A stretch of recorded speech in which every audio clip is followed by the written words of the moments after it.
I should have known the night would end like this. My dad raised his glass, his words slicing through me in front of everyone. Real family only, not the adopted one. Diana's laugh was cruel.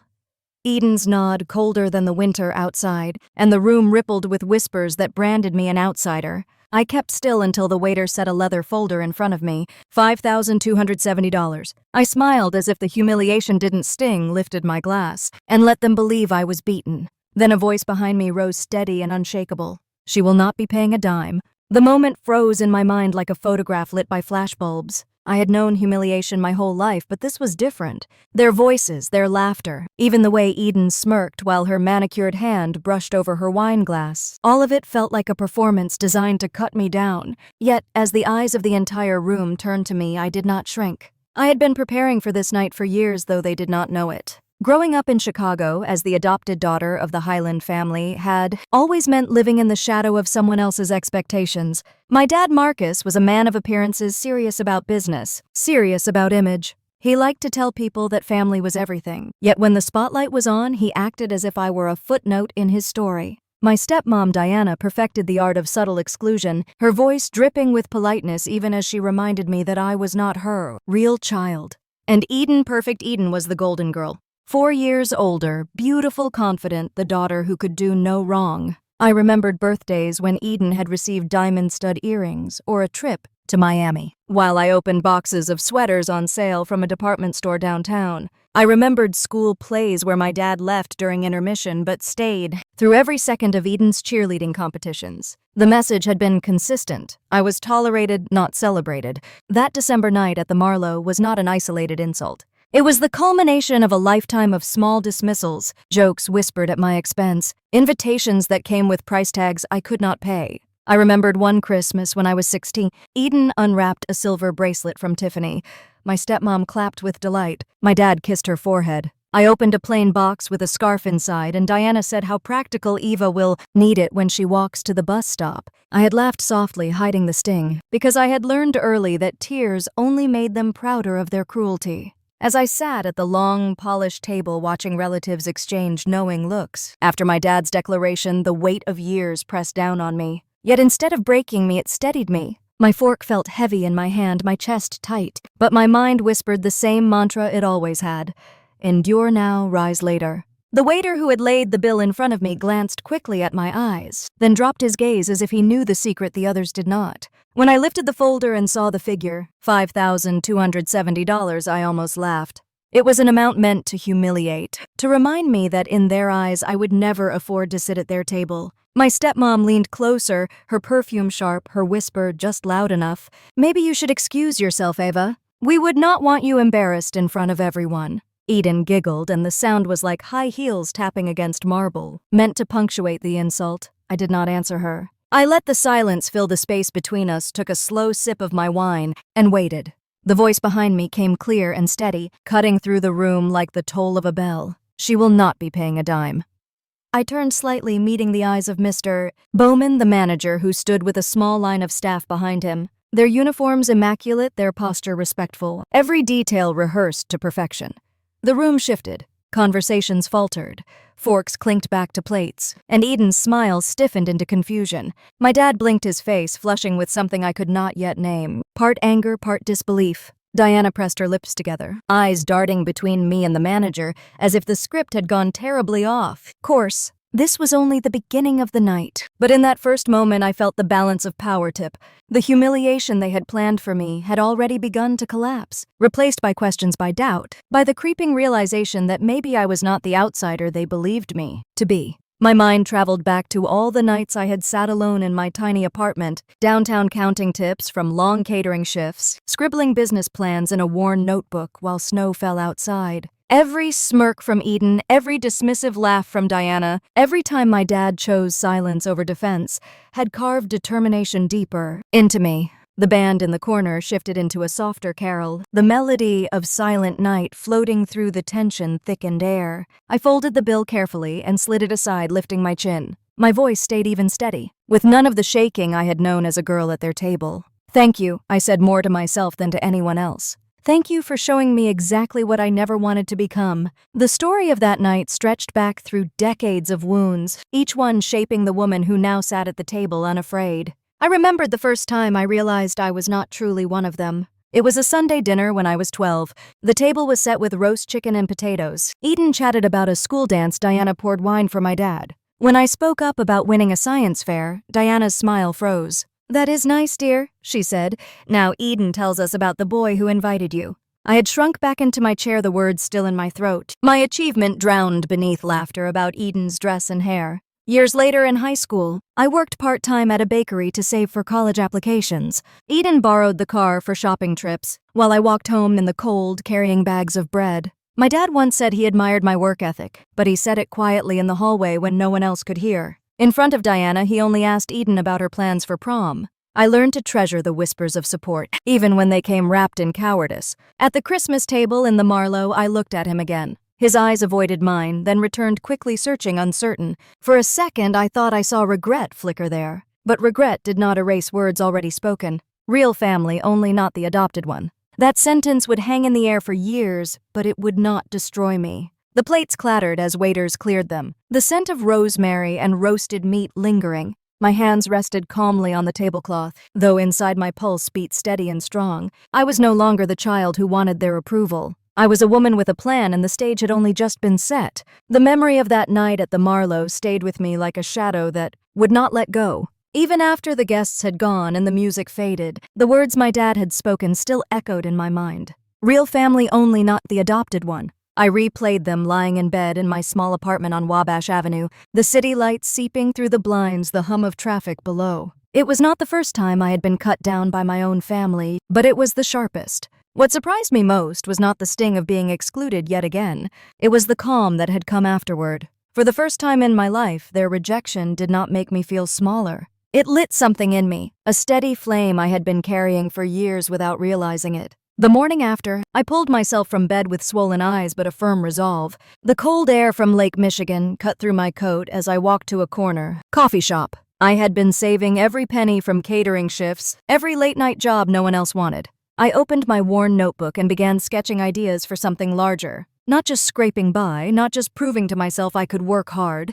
I wanted a business, something of my own that could not be dismissed as a hobby or a phase. Claire was the first to hear me say it out loud. She slid into the booth across from me, her cheeks pink from the cold, a caramel latte in her hands. I told her I was tired of being the family's punchline. I wanted to create something that would outlast their sneers. She leaned forward, eyes bright, and said, "You should.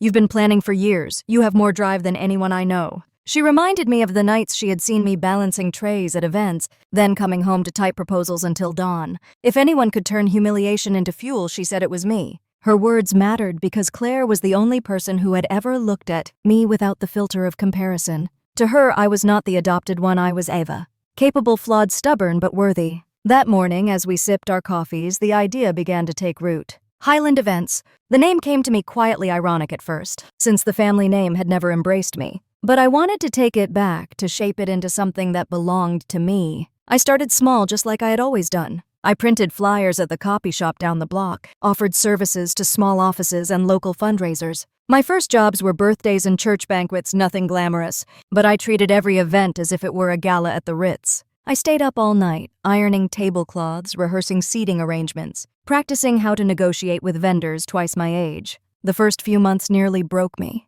I worked 16-hour days, sometimes 18. I burned my hands on hot trays, cut my fingers on boxes of decorations, and lost track of meals. My bank account was a thin line between survival and collapse. There were nights I cried into my pillow, thinking maybe Diana had been right when she said people like me should stick to regular jobs. Yet every time I thought of quitting, I heard my dad's voice again. Real family only. It became a challenge, a weight I pressed against until my muscles grew stronger. One evening, after a particularly exhausting fundraiser where I had been both planner and dishwasher, Claire stopped by my apartment. She found me surrounded by piles of receipts and lists, my hands trembling with fatigue. She picked up one of my scribbled menus and said, "This is not nothing, Ava. This is the beginning." Her belief steadied me when mine faltered. As spring melted into summer, the calls began to trickle in. A local law office wanted a retirement party. A realtor asked for help staging a luxury open house. And a charity needed a gala on short notice. Each event was a test, each one a step further from the girl who had once sat silent at her family's table. I poured myself into them with a focus that left little room for anything else. Then came Caldwell. Mrs. Caldwell was a woman in her late 60s who had built her own catering and consulting empire in the 70s when women were rarely welcomed in boardrooms. She attended one of my events as a guest. Afterward, she pulled me aside, her sharp eyes taking me in as though she were reading more than just my appearance. "You have grit," she said simply, "but grit needs discipline." She gave me her card and told me to call her if I was serious about building something lasting. I hesitated for a week before dialing her number. When I finally met her in her office overlooking the river, she wasted no time. She asked me to lay out my plans, my finances, my goals. I stammered through half-formed ideas and vague dreams. She listened, then leaned back in her chair. "You have vision, Eva, but vision without structure burns out. You need to learn margins, contracts, and scalability." She agreed to mentor me, but warned me she would not coddle me. Her guidance was brutal at times. She tore apart my sloppy spreadsheets, sent me back to renegotiate contracts I had signed too quickly, and demanded I learn to present myself with confidence even when terrified. But with every correction, I felt myself growing stronger, not smaller. For the first time, I had an adult who pushed me to rise rather than shrink. Meanwhile, my family remained oblivious. At Sunday dinners, Diana still asked Eden about her latest trip or her designer purchases. Eden made sure to mention her friends in investment firms and her boyfriend, who had bought her a diamond necklace. When the conversation turned to me, it was always with a thin smile. "Eva is still working with food," Diana would say, as if describing a child's summer job. Eden would laugh and ask if I needed help finding a more stable position. I learned not to flinch. Instead, I collected their dismissals like kindling for the fire inside me. I told myself that one day their laughter would sound very different. There was one dinner in particular I would never forget. Eden had just announced her engagement to James, a banker with perfect teeth and a Rolex. The room buzzed with congratulations. I sat quietly, waiting for a moment to mention that Highland Events had just landed its largest client yet, a mid-sized financial firm's annual conference. But before I could open my mouth, Diana clapped her hands and said Eva could cater the rehearsal dinner. Everyone laughed. I swallowed my pride and smiled, though inside my jaw ached from holding back words. That night back in my apartment, I spread out plans for the financial firm's event across my tiny kitchen table. I studied the details until dawn, determined that if they thought I was only good for serving food, then I would serve it with such excellence they could never laugh again. The conference turned out to be my breakthrough.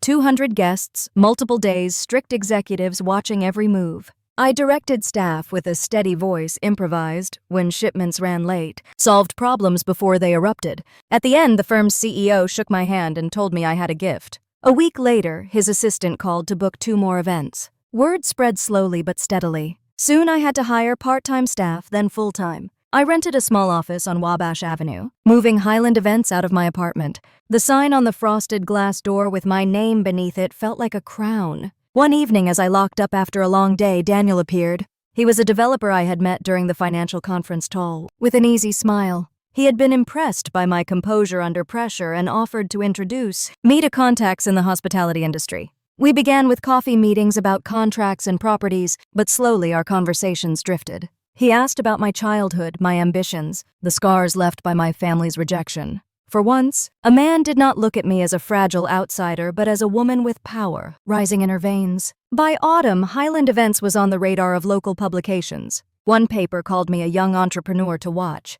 I clipped the article and taped it above my desk, not as proof for others, but as a reminder to myself. Claire brought champagne to the office. Caldwell allowed herself a rare smile, and Daniel squeezed my hand, saying, "This is only the start." Through it all, my family remained willfully blind. At Thanksgiving dinner, Diana praised Eden's husband for closing a deal. Eden boasted about a ski trip. When I mentioned moving into a real office, Diana tilted her head and asked if I could afford the rent. Eden laughed, pouring wine, and said maybe I should sublease from her since she and James were considering a second property. Their condescension no longer cut as deeply. It sharpened me. Looking back, I see that year as the turning point. It was the year I stopped waiting for them to see me and started building so that the world could not ignore me. Each contract, each sleepless night, each moment of doubt that I overcame became another brick in the wall between who I had been and who I was becoming. The words from the Marlowe still echoed sometimes. Real family only. They had meant to lock me out.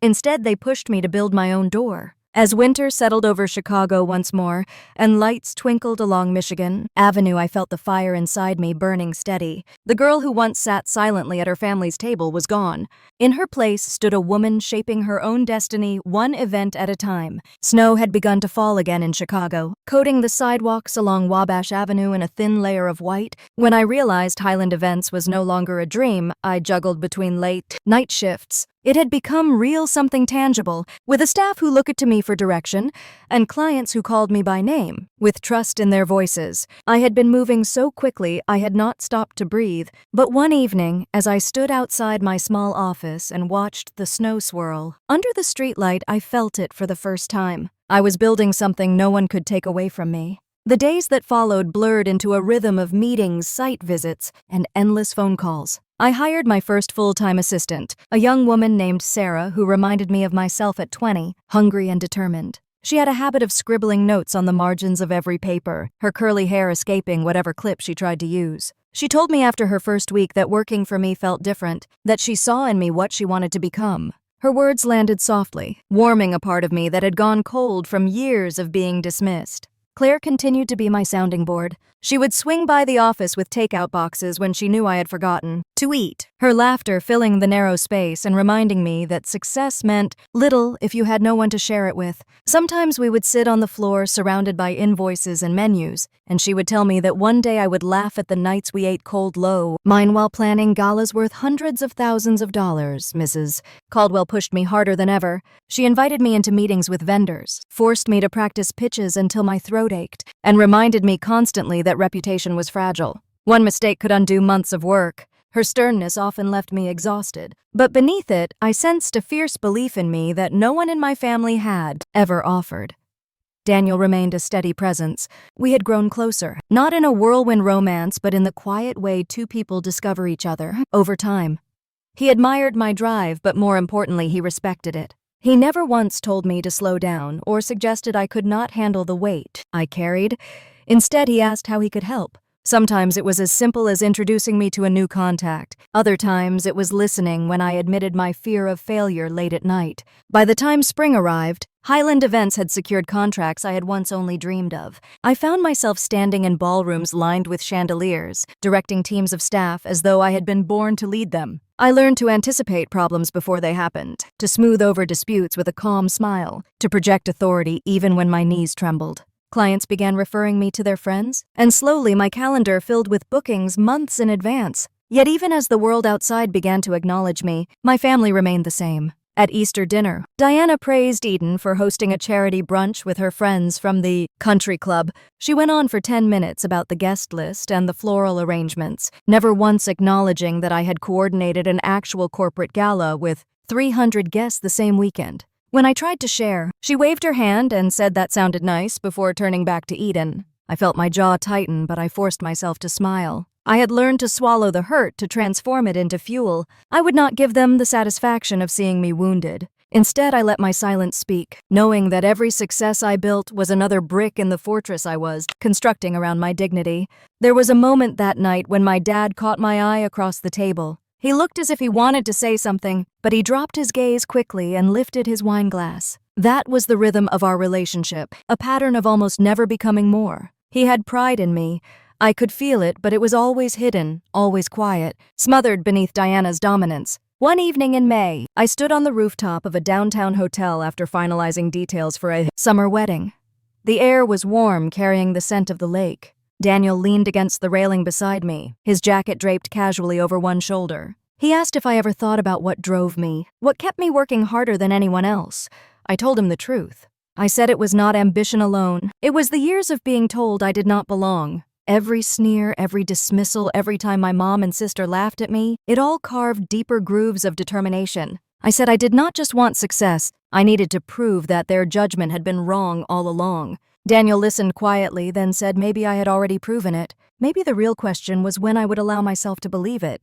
His words lingered long after we parted that night. Summer became a blur of events, each one larger than the last. Highland Events grew to 10 employees, then 15. Sarah managed the office with competence beyond her years. Claire teased me about working too much, but I could see her pride every time she introduced me as her best friend who owned her own company. Caldwell continued to guide me, her approval hidden in small nods and rare smiles. Daniel remained steady, his presence like an anchor in the storm of my schedule. Still, the shadows of my family never left. At a 4th of July barbecue, Eden announced she and James had purchased a second home on the lake. Diana beamed, congratulating her, while I sat quietly with a paper plate balanced on my knees. When I mentioned that Highland Events had just signed a contract for a national company's annual retreat, Diana arched an eyebrow and said events are nice, but real wealth is in property. Eden smirked, tossing her hair, and asked if I needed help finding a more practical career. I clenched my teeth until my jaw ached, then excused myself to refill my drink.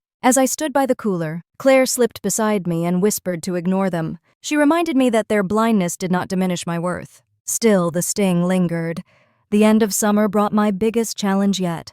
A prominent law firm hired me to organize their centennial celebration, a massive event with over 500 guests, live entertainment, and national press. It was the kind of contract that could launch Highland Events into an entirely new league. I poured every ounce of myself into it, barely sleeping, pushing my team to their limits. Caldwell checked in constantly, reminding me to keep control of the budget. Daniel offered quiet encouragement, bringing food to the office when he knew I had not eaten all day. The night of the celebration, as I watched guests in gowns and tuxedos fill the grand ballroom, I felt something shift inside me. The chandeliers sparkled, the band played, and I stood at the edge of the room realizing that this was mine. I had created this.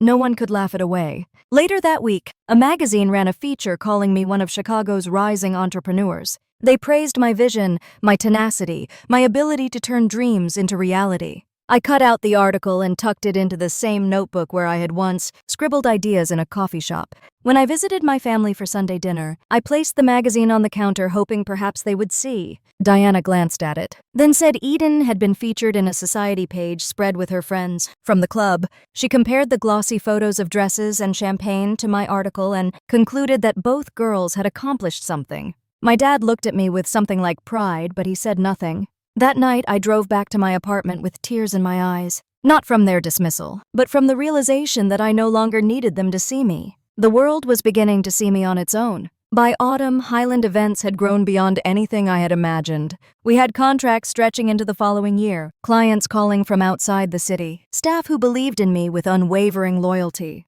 I walked into my office each morning with a sense of power I had never known. Yet every time I looked in the mirror, I still saw the girl who once sat silent at Christmas dinner, her worth questioned, her place uncertain. That girl was fading, but she was not gone. She whispered in the back of my mind, reminding me never to let my guard down, never to forget why I worked so hard. One evening, as I locked the office, Sarah asked if I ever rested. I laughed and told her rest would come later. For now, we were building something that mattered. She nodded, her eyes wide with admiration, and in that moment I saw myself reflected back, not as the forgotten daughter, but as the woman I was becoming. As winter approached once again and the city dressed itself in lights, I felt the familiar ache of holidays looming. I knew Christmas dinner with my family would come, with its barbed comments and subtle exclusions. Yet I also knew I would walk into that room differently than before, stronger, steadier, no longer desperate for their approval. The season had shifted, and so had I. The first snow of December clung to the sidewalks when I found myself walking into the offices of a property developer who wanted to meet about an upcoming series of corporate retreats. His name was Mr. Graham, a polished man with a taste for expensive suits and a sharp smile. His assistant led me through a hallway lined with photographs of towering glass buildings, each one a project that spoke of power and permanence. I clutched my portfolio, reminding myself that I belonged here, even if my mother's voice still lingered in the back of my mind, telling me otherwise. Highland Events had grown enough that opportunities like this were no longer impossible. They were invitations waiting for me to prove myself. As I sat across the sleek conference table, my palms resting on smooth leather, I laid out my vision. Corporate retreats did not have to be stale weekends of cold coffee and bland speeches. They could be immersive experiences that bonded teams and renewed their spirit. I spoke of lakeside cabins with catered dinners, of historic estates with ballrooms that could be repurposed for innovation, workshops.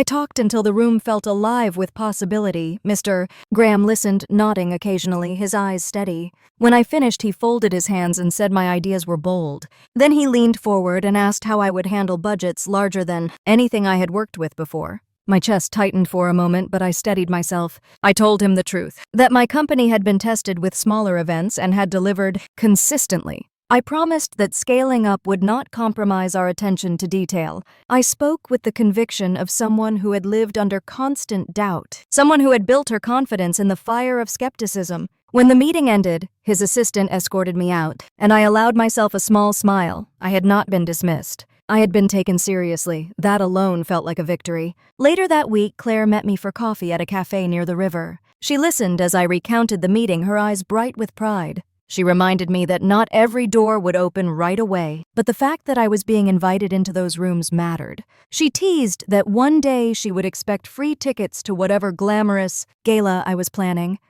Her laughter eased the tightness in my chest.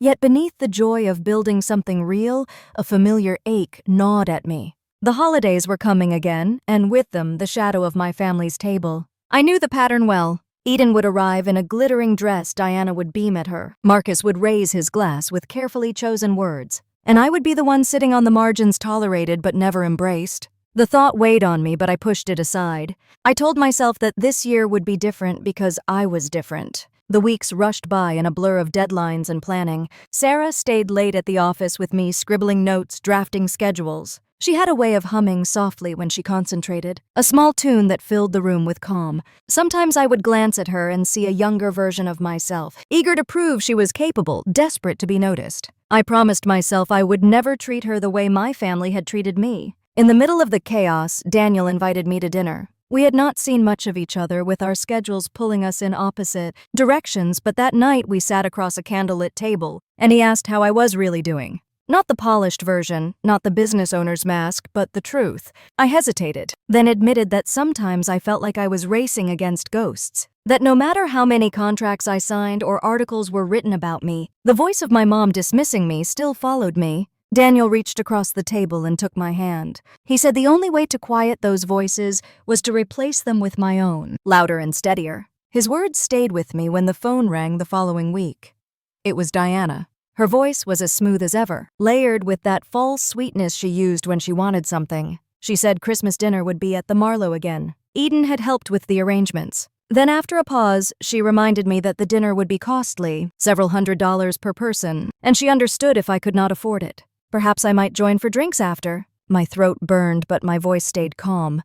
I told her I would be there. She hesitated as if surprised, then muttered something about not wanting me embarrassed. I hung up and sat at my desk, staring out at the city lights. Their world had always been built on exclusion. They had always used money as a wall between us, a way to remind me that I did not belong. But this year I knew something they did not. I had already paid bills larger than they could imagine. I had built something that no one could dismiss. In the days leading up to Christmas, memories returned uninvited. I remembered being 12, watching Eden open a velvet box with earrings while I unwrapped a pair of gloves.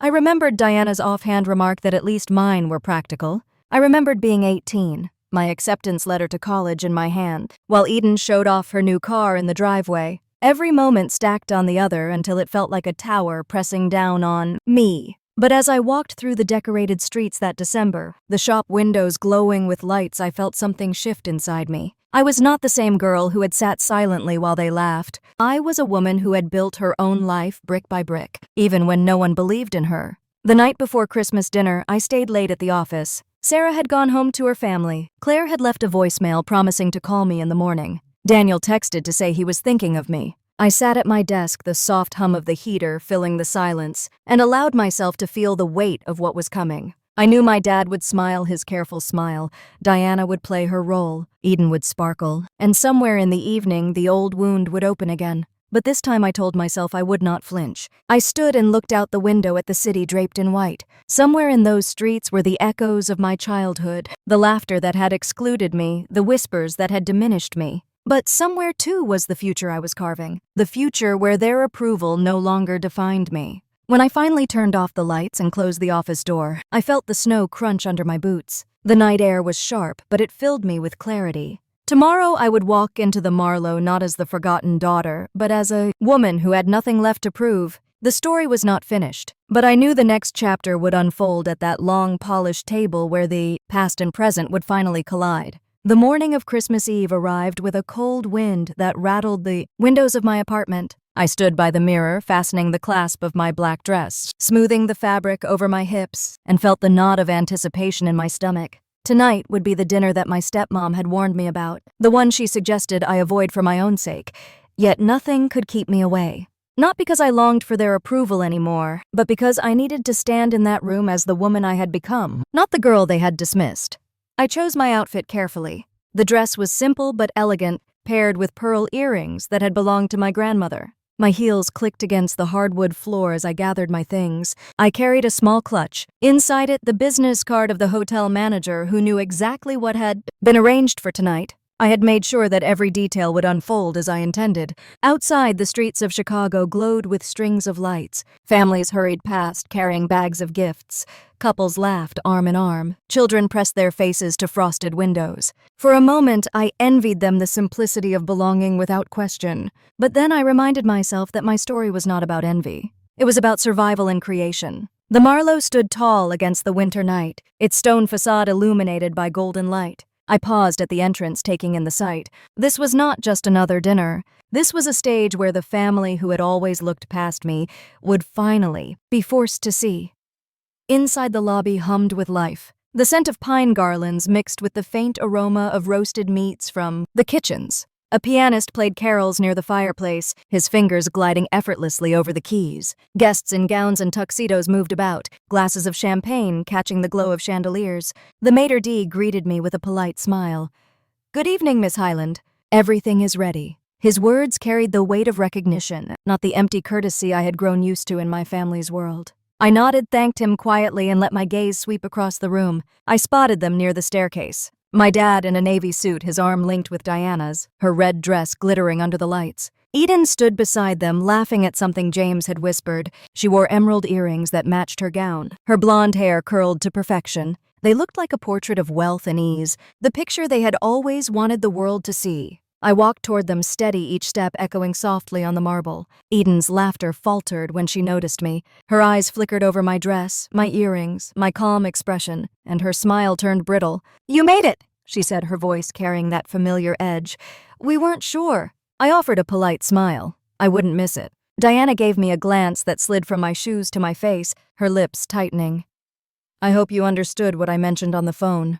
This is not an ordinary dinner. It would be a shame if things became uncomfortable." My dad shifted slightly, his mouth opening as if to soften her words, but he said nothing. The silence that followed was the same kind of silence I had lived with my whole life. We were led into the dining room, the table long and dressed in white linen, silver gleaming crystal glasses catching the candlelight. I felt the weight of eyes on me, not just family, but extended relatives who had been told stories about me over the years. The one who was practical, the one who never quite measured up, the adopted one. We sat. Conversation swelled quickly, talk of Eden's new vacation home, of James's promotion, of Diana's charity work. My dad spoke of his golf scores, of business acquaintances, of things that filled the space but carried no warmth. I listened quietly, cutting into the roast lamb that had been placed before me, the flavor rich and savory. At one point, Eden leaned across the table, her voice just loud enough to carry, "You know, James and I almost didn't get this reservation. It's so exclusive. Connections matter." She smiled sweetly, her eyes locked on mine. Diana nodded, sipping her wine. "It's one of those evenings that only certain families can manage." The words slipped under my skin, sharp as ever, but I kept my face serene. I lifted my glass and let the wine rest on my tongue, its depth grounding me. The evening wore on, filled with small performances of success. Eden's stories about galas, Diana's subtle boasts about their circle, James's talk of investments. When I spoke, no one leaned in to listen. My words fell into the background, as if they were background music no one cared to notice. And then it happened. My dad stood lifting his glass, his voice carrying across the room. "To a real family," he said, smiling broadly. "To those who share blood, who carry legacy." His eyes slid past me as though I were not there. "Real family only, not the adopted one." Laughter burst from Diana, a sharp sound that rang too loud. Eden nodded, her lips curving in a satisfied smirk. The room erupted with chuckles, forks pausing mid-air, a few whispers traveling down the table. I sat still, the words pounding in my chest, each one echoing with the weight of every dismissal I had endured. My throat felt tight, but I forced myself to breathe. Slowly, deliberately, I placed my fork down and folded my hands. A waiter appeared beside me, placing a heavy leather folder on the table. The bill. I opened it and saw the number. $5,270. My lips curved in a small smile. I lifted my glass, took a slow sip, and let the silence stretch. The laughter faltered. Eden's eyes flickered toward the bill, then to me. Diana leaned forward, her brows lifting. Well, dear, perhaps you should take care of that since you insisted on joining us. My dad chuckled uncomfortably, as if trying to smooth over the cruelty, but his words had already drawn the lines in the sand. The room waited. Relatives glanced from the bill to my face, the atmosphere charged with expectation. They wanted to see me falter. They wanted proof that I did not belong. I inhaled slowly, tasting the wine still lingering on my tongue. And then, before anyone could speak again, a calm voice cut through the room. She will not be paying a dime. The staff stood at the edge of the room, led by Mr. Bowman, the manager. His presence was commanding, his tone steady and clear. The laughter died instantly. Diana's smile slipped. Eden's smirk faltered. My dad's eyes widened in confusion. I set my glass down, meeting their stares.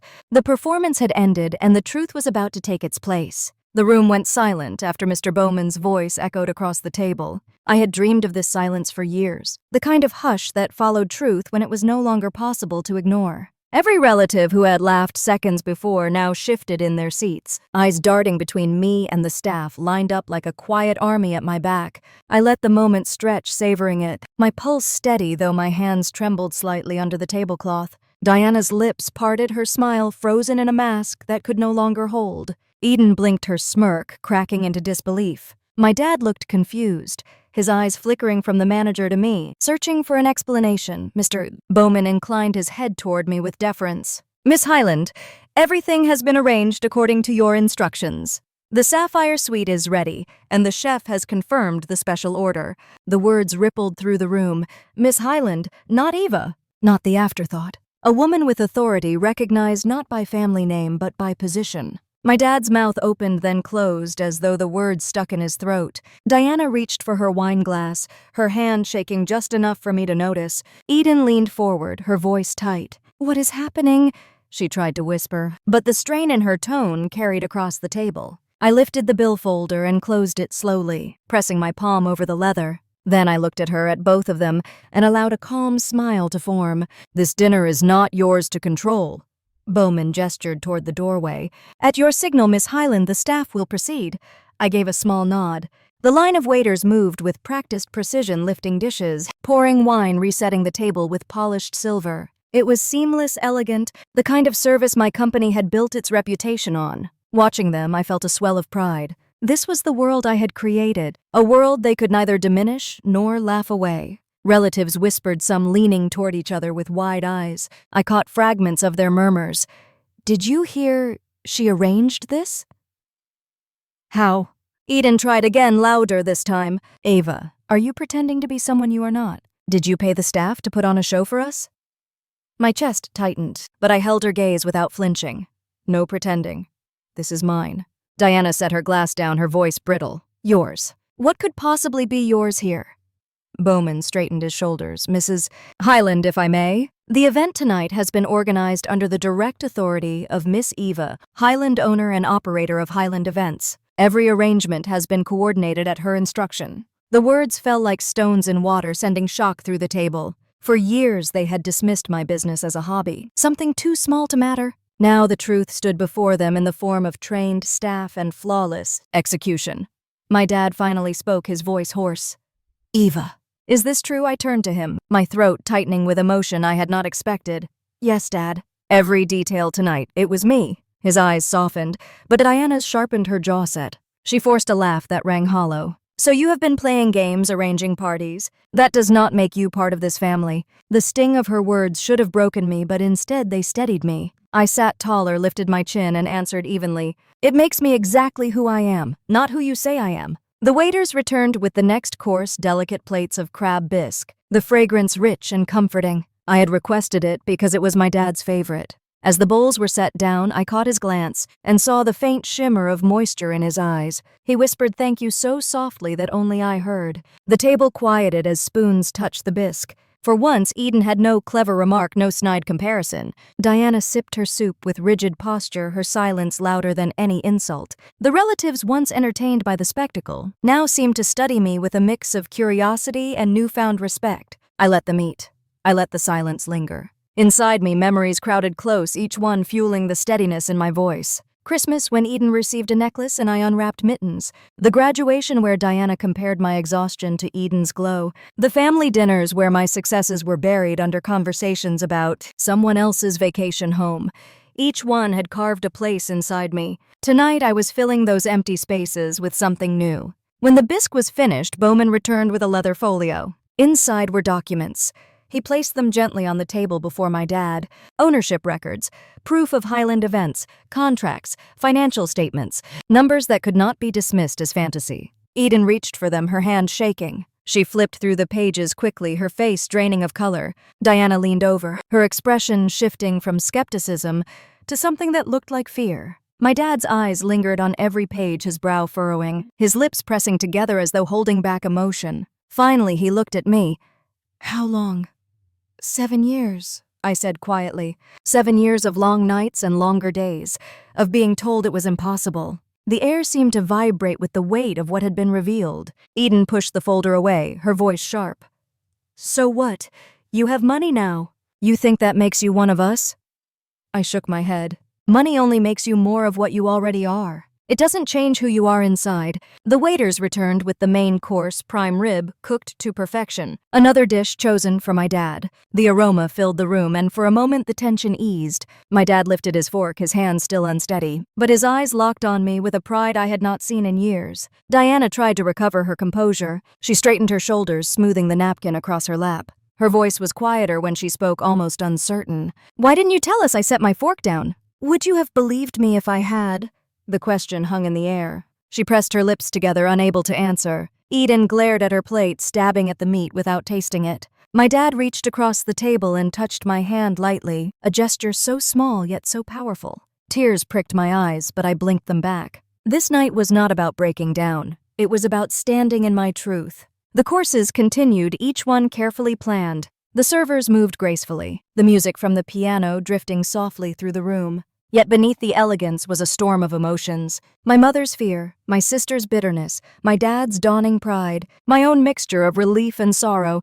When dessert arrived, a cake designed to replicate one my dad had loved as a boy, he finally let his tears fall. He touched the frosting with trembling fingers, then looked at me as if seeing me for the first time.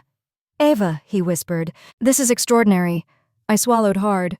"It is for you, Dad." For the first time in my life, silence at that table did not feel like rejection. It felt like recognition. The evening did not end with reconciliation or forgiveness. Diana remained rigid, Eden bitter, my dad quiet and contemplative. But as we stood to leave, the staff bowing respectfully, I knew something had shifted. They could no longer laugh me away. They could no longer pretend I was less. I walked out of the Marlowe that night with the snow swirling around me, my heels striking the pavement with certainty. For the first time in decades, I felt the weight of their dismissal begin to lift. The days after Christmas dinner felt like walking through a fog that refused to lift. The image of my dad's face as he looked at me across the table stayed with me, his eyes wet with pride, his voice unsteady when he whispered that what I had done was extraordinary. That single moment wrapped around my heart like warmth in the middle of winter. But the other images were harder to ignore. My stepmom's frozen smile, my sister's glare, the silence of relatives who didn't know where to look after the truth spilled into the open. Their reactions clung to me like shadows, reminding me that a revelation did not erase decades of dismissal. The morning after, I woke in my apartment to the soft hum of the city beneath my window. Snow still covered the streets, muffling the usual sounds of traffic, making everything feel suspended. I sat at the edge of my bed, staring at the clock, my body heavy with exhaustion. For years I had imagined how it would feel to finally prove myself, to make them see what I had built. I thought it would be triumph, joy, vindication. Instead, it was complicated. Daniel called around noon. His voice was calm, steady as always. "How are you holding up?"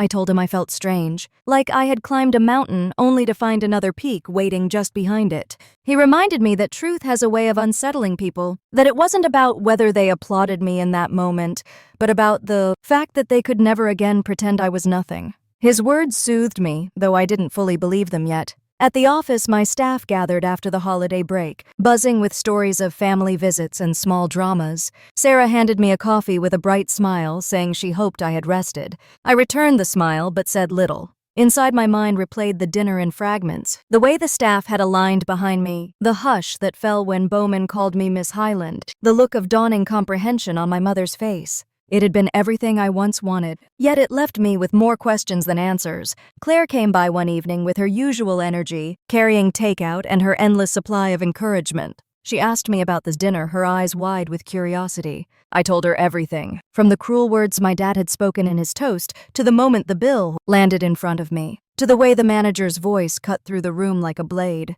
Claire clapped her hands together, laughing with delight. "That is cinematic," she said, like something straight out of a movie. I laughed with her, but later when I was alone, the laughter faded. It didn't feel like a movie. It had felt raw, painful, necessary. The truth of my family was laid bare for everyone to see, but it didn't heal the old wounds. It only revealed them more clearly. In the weeks that followed, Diana avoided calling me. Eden didn't send a single message. My dad, though, reached out quietly. One afternoon, my phone rang and his name appeared on the screen. I almost let it go to voicemail, but I answered. His voice was soft, careful. "Eva, can we meet?"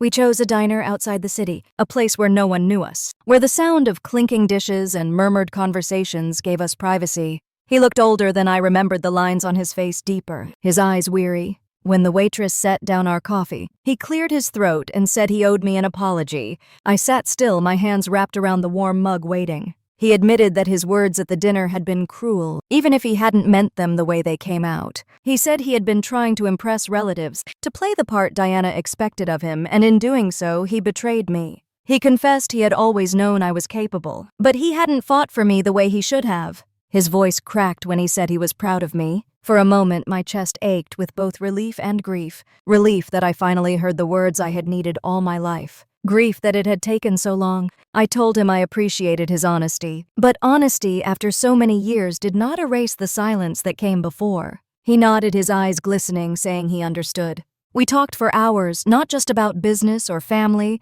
but about dreams, about his regrets, about the ways he had failed not only me but himself. For the first time, I saw him not as the figurehead of our family, but as a man, flawed and human.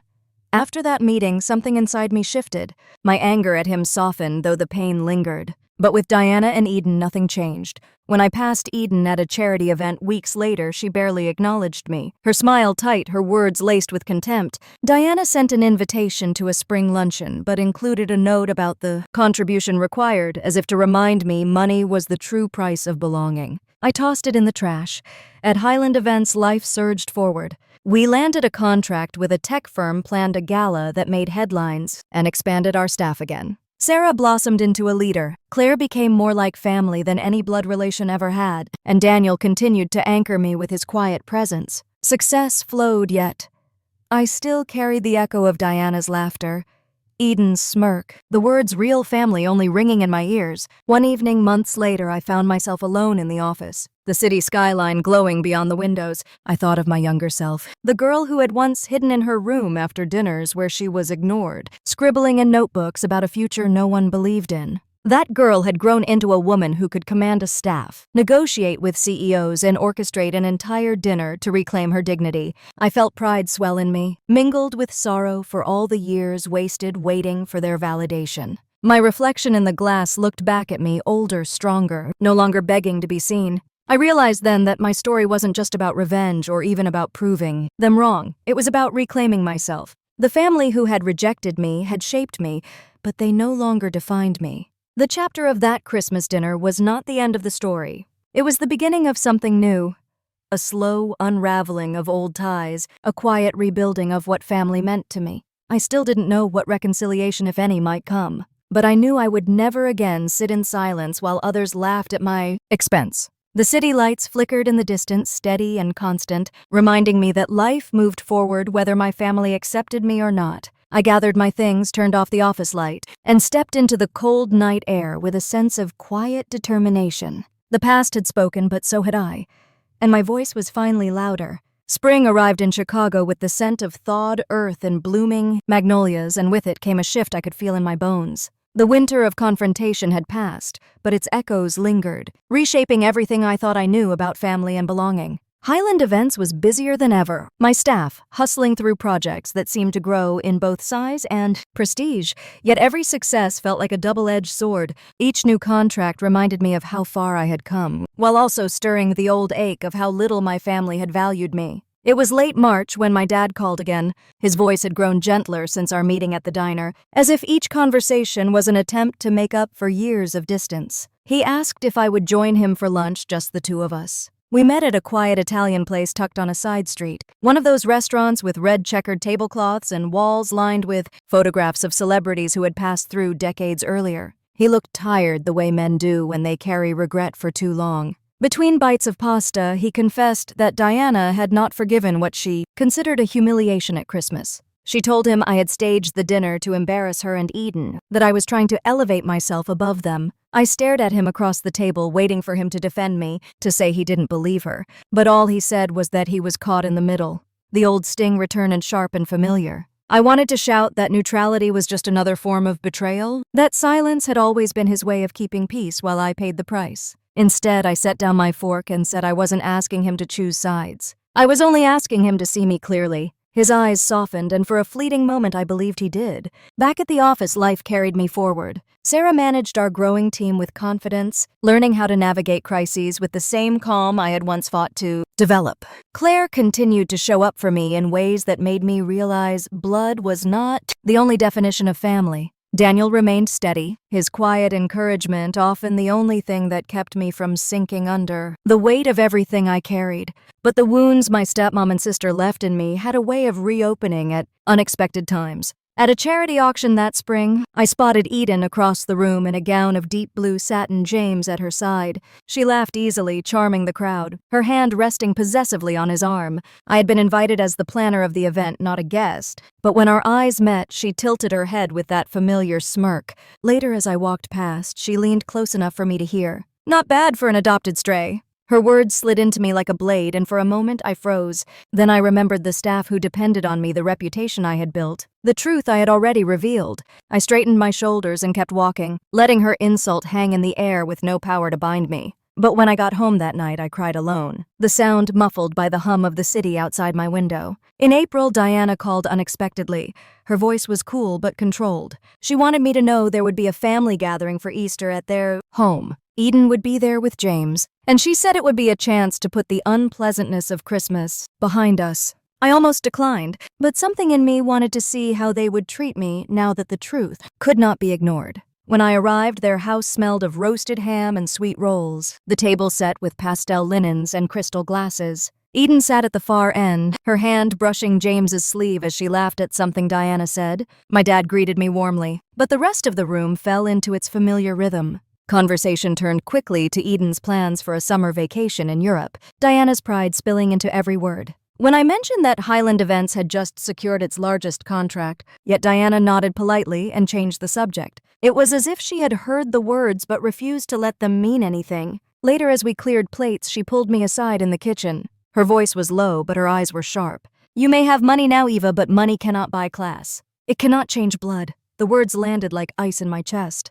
I wanted to snap back to remind her that class was not measured in cruelty, that belonging was not defined by blood alone. Instead, I stepped away, carrying the dessert tray back into the dining room, choosing silence over an argument that would never change her. That night, Daniel listened as I told him what had happened. His hand rested over mine, his eyes steady. "You don't need their approval anymore. You already proved everything you needed to." I knew he was right, but the ache of longing for a mother's love, for a sister's acceptance, lingered like an old scar that never fully heals. By summer, I poured all my energy into work. Highland Events launched a new branch focused on destination weddings, something I had dreamed about since the early days of scribbling plans in notebooks. The business flourished, clients praising the detail and care we poured into every event. I should have felt complete. Yet on quiet nights, I found myself staring out the window, wondering if the little girl inside me would ever stop yearning for the family who refused to see her. One evening in July, my dad surprised me by showing up at the office unannounced.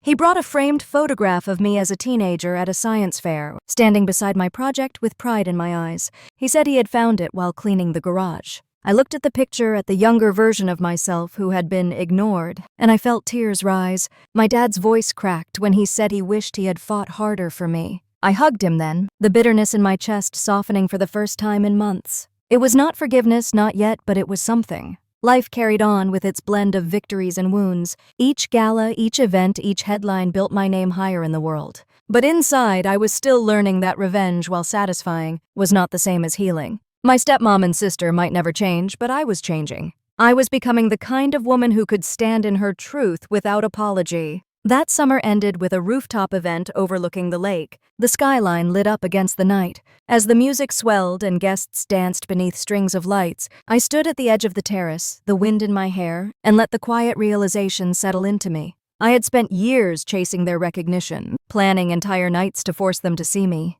But the real power had never been in their gaze. It had always been on my own. Autumn settled into the city with crisp winds that carried the scent of fallen leaves and roasted chestnuts from street vendors. I found myself working late more often than not. The glow of my office window, one of the few lights still burning on our block. After midnight, Highland Events was expanding faster than I could have imagined. We had taken on a national contract, our first outside Illinois, and it pulled me into meetings and phone calls that stretched across time zones. Yet even in the middle of so much growth, the silence from my family hung in the background like a constant hum I could not turn off. My dad still called occasionally, his voice quiet, his questions gentle. He wanted updates on the business, and sometimes he asked how I was holding up. But when I asked about Diana or Eden, his answers became vague, evasive. He said they were fine, that they were busy, that he did not want to stir old wounds. I knew what that meant. They were still angry, still determined to see me as an outsider, despite everything I had built. It was in October that I received an invitation in the mail. The envelope was thick, cream-colored, embossed with gold lettering. I opened it slowly at my kitchen table, the weight of it heavy in my hands. It was from Eden. She and James were hosting a gala at the country club, an evening of celebration for his latest promotion. The note inside, written in her elegant handwriting, ended with a pointed sentence. "We hope you can attend, though of course it is a formal event with certain expectations." I read that line again and again. Certain expectations. It was the same message she had always delivered in different words. "You do not belong here, you are not enough." For days I debated whether to go.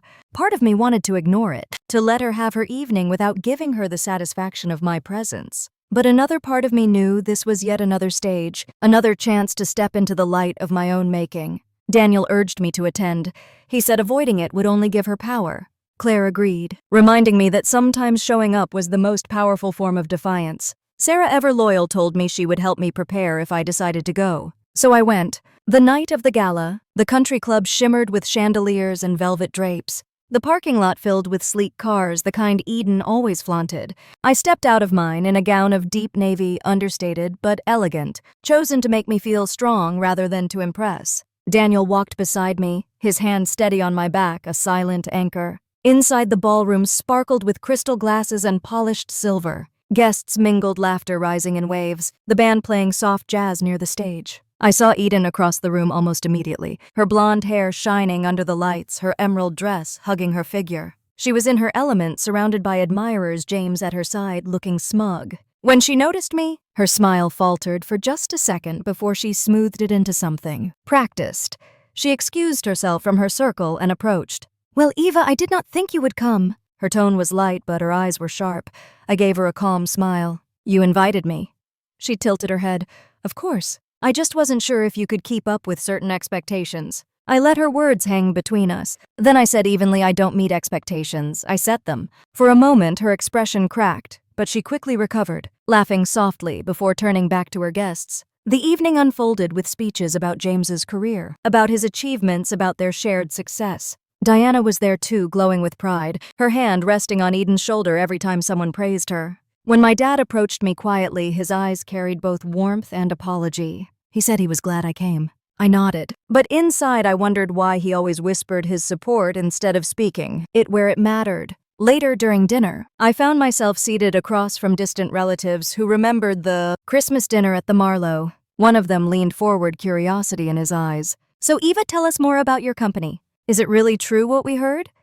I sipped my wine slowly before answering. Yes, it is true. Highland Events has offices in 3 states now. We are expanding into international work next year. Their eyes widened, their voices filled with admiration. But across the table, Diana's lips tightened. Eden's smile froze, and I felt the familiar tension return. The more others praised me, the more their silence grew sharp. After dinner, I stepped out onto the balcony to breathe. The night was cool, the air crisp with the scent of autumn. Daniel joined me, his arm brushing mine. He said I had handled myself with grace. I told him I wasn't sure grace was enough anymore. He looked at me with steady eyes and said grace was stronger than cruelty. When we returned inside, Eden was making another toast. Her glass raised high, her voice confident. To family, she said, to legacy, to those who know their place and carry it with pride. I felt the sting sharp and deliberate, but I did not flinch. Instead, I raised my own glass quietly, not to her words, but to my own. To resilience, I whispered under my breath, a toast only Daniel heard. He touched his glass to mine, his smile steady. That night, as we drove home through streets lined with glowing pumpkins and falling leaves, I realized something had shifted in me. I no longer needed them to acknowledge me. Their attempts to diminish me only revealed their fear. They could not erase what I had built, and they knew it. Back at my apartment, I sat by the window, the city stretching out before me. I thought of the girl I once was sitting silent at family dinners, shrinking smaller with every dismissal. That girl had become a woman who could stand in a room full of critics and not break. It was not the ending I once dreamed of, but it was enough for now. Winter returned again, carrying with it the sharp wind that stung my cheeks as I walked down Michigan Avenue, my coat wrapped tight around me. Christmas lights hung in the trees, twinkling above the shoppers rushing with bags in their hands, and every glow reminded me that another holiday was approaching. It would be the first since that unforgettable dinner at the Marlowe, the first after the gala where Eden tried and failed to remind me of my place. The city buzzed with cheer, but inside I felt a steady calm that was new to me. I was not bracing for humiliation anymore. I was preparing to live fully in my own truth. Highland Events was closing out its most successful year yet. We had expanded into 4 states, hired more than 30 employees, and signed contracts that would take us overseas. I should have been exhausted, but instead I felt energized. Every meeting, every decision, every late night had brought me closer to the life I once thought impossible. One evening, as I sat in my office reviewing year-end reports, my dad called. His voice carried hesitation, but also something softer. He asked if I would consider joining them again for Christmas dinner, this time at the house. Diana insisted on hosting, he said, though he admitted he was nervous about how it might unfold. I listened in silence, remembering the way she had laughed at me last year, the way Eden had smirked while the room erupted. Part of me wanted to refuse, to keep the distance that had finally given me peace. But another part of me wanted to stand in that house not for them, but for me. When Christmas arrived, I dressed with quiet purpose. My gown was ivory satin, simple yet commanding, paired with the same pearl earrings I had worn at the Marlowe. Daniel offered to come with me, but I told him I needed to do this alone. He kissed my forehead and said he would be waiting when I returned.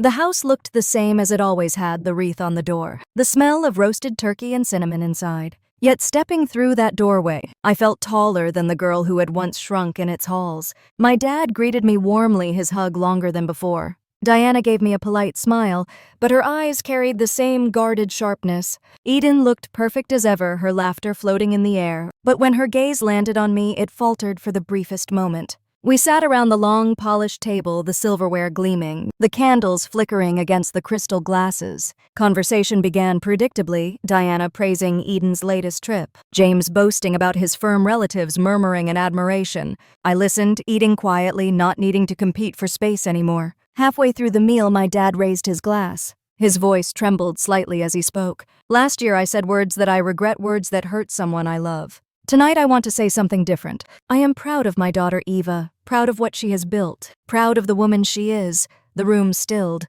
Diana's face tightened.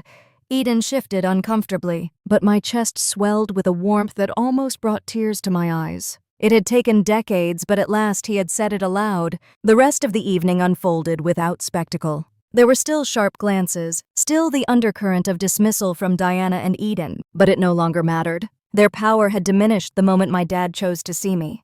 I felt free. Later that night, back in my apartment, I sat by the window with a glass of wine watching the snow fall. I thought about the years I had spent chasing their approval, about the pain of silence and the hunger for belonging. I realized I no longer needed it. My revenge had never been about destroying them. It had been about proving to myself most of all that I was worthy. Family may not always give you love in the way you hope, but life has a way of giving you what you need. I had built my own family with Claire, with Sarah, with my team, with Daniel. I had created a life that reflected my worth, even when the people who raised me could not. I lifted my glass in a quiet toast to the city lights, to the younger version of myself who had once believed she was invisible. She was wrong.